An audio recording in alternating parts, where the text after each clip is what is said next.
आज का हमारा टॉपिक है Ohm's law. German scientist George Simon Ohm, इसने एक लॉ दिया था जिसमें इसने बताया था करंट, वोल्टेज और रेजिस्टेंस का आपस में क्या रिलेशन है। इस लॉ का फ़ायदा यह है कि हम आसानी से वोल्टेज, करंट और रेजिस्टेंस ऑफ द सर्किट को आराम से फाइंड कर सकते हैं। अगर हमारे पास अननोन वैल्यूज़ हैं दो क्वांटिटीज़ अगर हमारे पास अवेलेबल हैं, जैसा कि वोल्टेज या रेजिस्टेंस, तो हम इसी सर्किट का आराम से करंट मालूम कर सकते हैं। या अगर हमारे पास वोल्टेज हो या करंट हो तो हम रेजिस्टेंस आराम से फाइंड कर सकते हैं। तो आ जाए दिखाते हैं आपको ओम्स लॉ की दो स्टेटमेंट है। एक ये स्टेटमेंट है कि current of the circuit directly proportional to the voltage.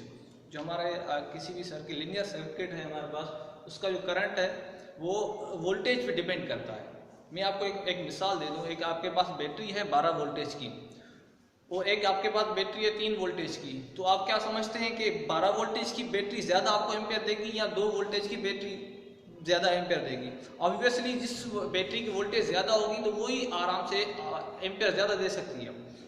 तो पहली स्टेटमेंट ये आपको बता रही है कि किसी भी लीनियर सर्किट में अगर हम वोल्टेज को बढ़ाएं तो उसकी रिलेशन के हिसाब से करंट भी बढ़ेगा। दूसरी स्टेटमेंट है ओम्स लॉ की कि current is inversely proportional to the resistance of the circuit. Current का रेजिस्टेंस से इनवर्स रिलेशन है। जैसे जैसे आपका रेजिस्टेंस बढ़ेगा तो करंट भी उस सर्किट का कम होता जाएगा। अगर हम दोनों स्टेटमेंट्स को कंबाइन करें तो हमारे पास एक फार्मूला बन जाता है I is equal to V upon R। मतलब अगर हमें करंट फाइंड करना है तो वोल्टेज को रेजिस्टेंस से डिवाइड करेंगे तो हमें करंट मिल जाएगा। और इसका सर्किट, इस फार्मूले को हम इस तरीके से लिखें V is equal to I into R। ठीक है, हमारे पास ये एक सर्किट है, सीरीज सर्किट है, लीनियर सीरीज सर्किट है। इसमें हमने एक वोल्टेज सोर्स दिया है और एम्पियर मीटर लगाया है यहाँ पे, रेजिस्टेंस ऑफ द सर्किट है। अगर हम इस वोल्टेज को वेरी करें तो हमारे पास क्या होगा, ये सर्किट का एम्पियर भी वेरी होगा। अगर हम रेजिस्टेंस को कांस्टेंट कर रहे हैं तो अगर हम वोल्टेज को कम करें तो हमारे जो है एम्पियर भी कम होते जाएंगे।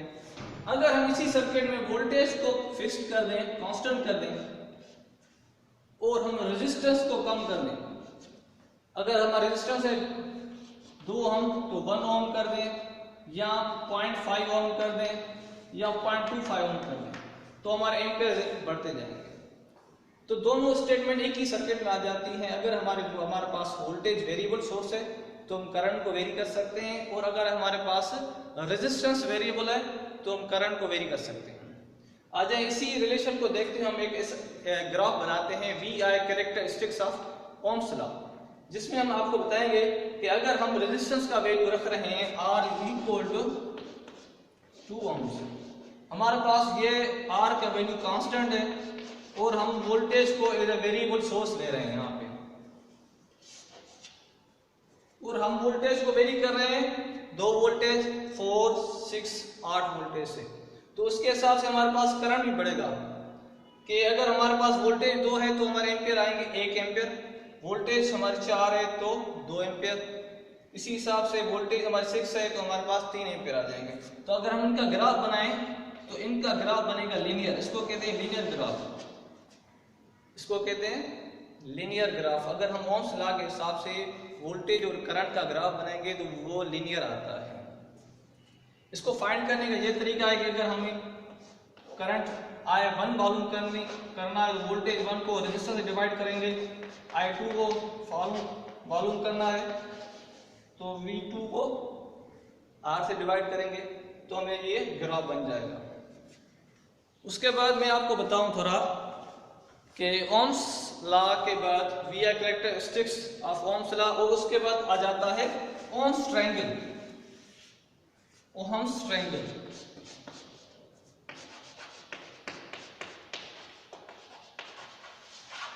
ओम्स ट्रायंगल आपको आसानी से एक ट्रायंगल बनाकर एक ट्रायंगल आसानी से आपको बताता है कि वोल्टेज, करंट और रेजिस्टेंस के फार्मूले कैसे बनते हैं। अगर यहाँ पे वोल्टेज है तो हम वोल्टेज ऊपर है, V को मालूम करना है तो करंट को और रेजिस्टेंस आपस में मल्टीप्लाई करेंगे तो हमें वोल्टेज मिल जाएगी।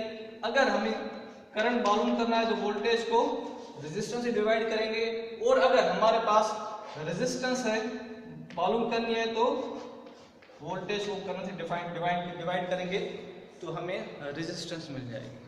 तो ये था हमारा Ohm's law, V R characteristics of Ohm's law and Ohm's triangle.